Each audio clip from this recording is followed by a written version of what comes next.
손석희, 김어준, 유시민. 계급적 이데올로기를, 이 빈민층은 계급적 이데올로기를 생산할 능력이 없습니다. 누가 대변해 주는 사람이 없어요. 그러니까 그 사회의 주류 이데올로기가 뭐냐? 재벌이에요. 손석희는 자기 스스로 그런 이데올로기의 세계로 들어간 사람이에요.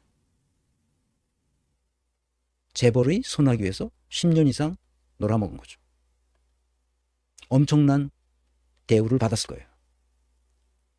김어준은 자기 스스로 그런 이데올로기 체계를 만들어서 지금 엔터테인먼트, 연예인 수준의 인기를 얻고 있어요.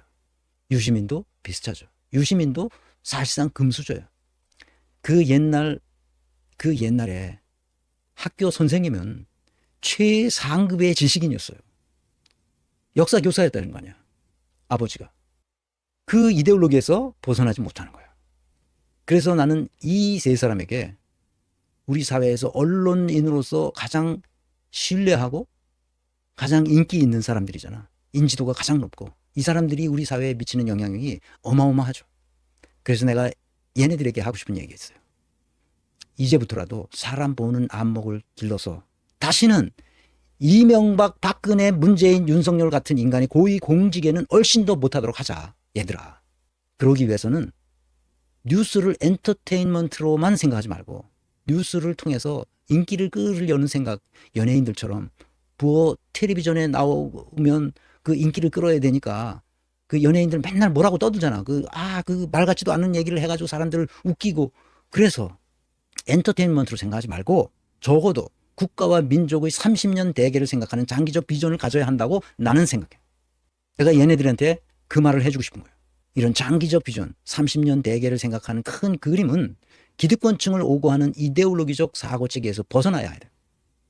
그래야 가능해요. 큰 그림은. 그래서 유토피아적 사고를 할 수 있는 유연성을 가져주기를 바랍니다. 네 번째, 유토피아적 사고를 할 수만 있다면, 유토피아적 사고를 조금이라도 할 수 있다면 우리 사회가 얼마나 불합리하고 얼마나 부패하고 얼마나 타락했는지 실감하게 될 것이고 근본적으로 뜯어 고쳐야 되겠다는 열정이 생길 겁니다. 유토피아적 사고가 그래서 중요한 거예요. 그래야 세상이 발전하는 거예요. 이데올로기적 사고 체계에서 벗어나야만 유토피아적 사고를 할 수 있어요. 내 개인적인 생각을 유시민과 김어준에 대한 견해를 펼치면 유시민은 현학적 지식의 상업화에 성공한 사례라고 볼 수 있어요. 성공했죠. 앞으로도 계속 잘 나가겠죠. 현학적 지식. 이 책을 읽으면서 그런 느낌을 확 받았어요. 김어준은 무식한 현학성의 상업화에 성공한 사례라고 볼 수 있습니다. 재주가 있는 사람들이죠. 그래서 우리 이 강의를 듣는 많은 분들에게 말해주고 싶어요. 이 사람들은 바뀌지 않아요. 앞으로도 조국을 감싸고 돌면서 어떻게 하든지 큰 인물이 돼서 이재명과 크게 한번 대결했으면 좋겠다는 생각을 하고 있을지도 몰라요. 왜? 이재명은 아주 어려운 이런 비천한 삶을 어렸을 때 살아왔던 사람이기 때문에 자기들과의 그 귀천이 다르다고 생각하는 거예요.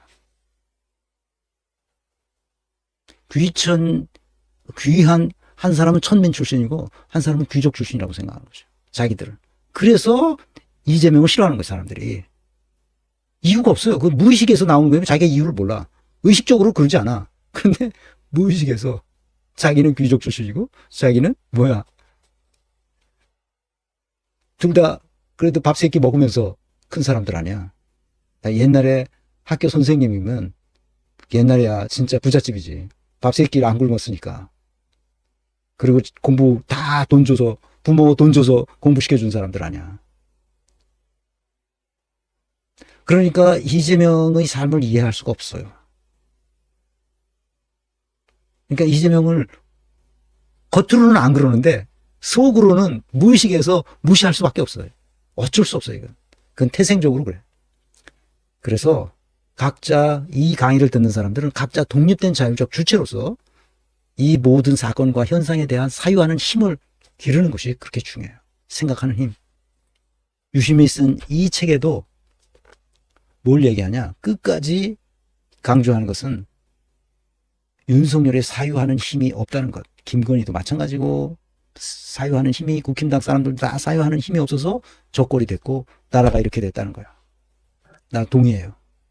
각자 독립된 자율적 주체로서 모든 사건에 사유하는 힘을 그 사건의 본질이 무엇인지 그 현상을 우리가 어떻게 해석할 때 어떤 관점으로 볼 때 그것을 진리의 관점에서 볼 수 있는지 그것을 생각해야 된다는 말이죠.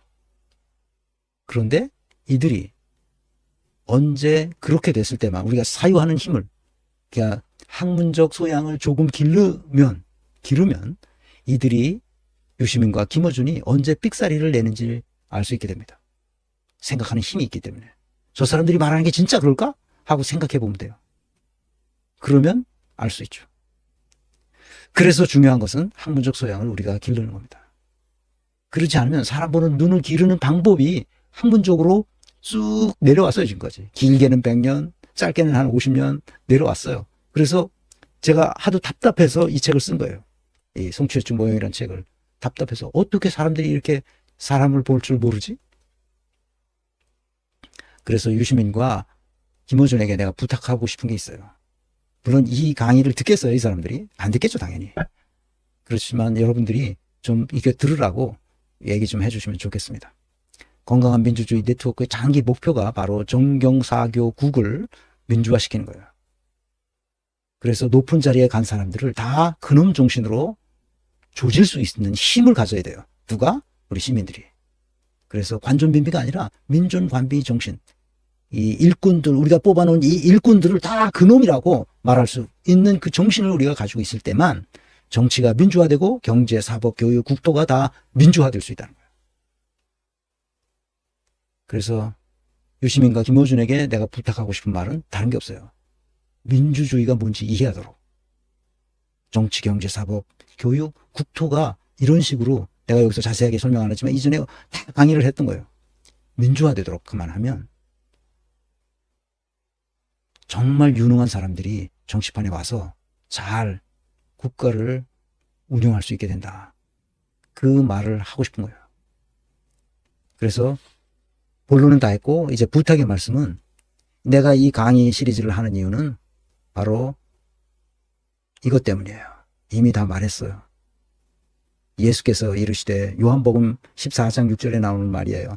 예수께서 이르시되 내가 곧 길이요 진리요 생명이니 나로 말미암지 않고는 아버지께로 올 자가 없느니라.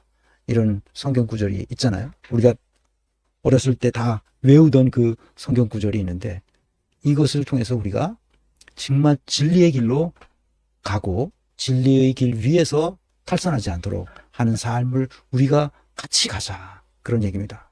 그래서 나는 남은 생애를 이런 목회의 한 형식으로서 이 강의를 기운이 있는 날까지 계속할 겁니다. 그래서 학문적 소양을 갖춘 시민들이 이런 네트워크, 건강한 민주주의 네트워크를 통해서 우리나라가 전체가 모든 분야에서 빌리 브란트가 말했던 더 많은 민주주의를 감행하겠다는 그 비전을 우리나라에서도 실행할 수 있도록 그렇게 합시다. 그렇게 하면 동북아에서 스위스를 넘어서는 건강하고도 부강한 국가가 될 수 있을 겁니다.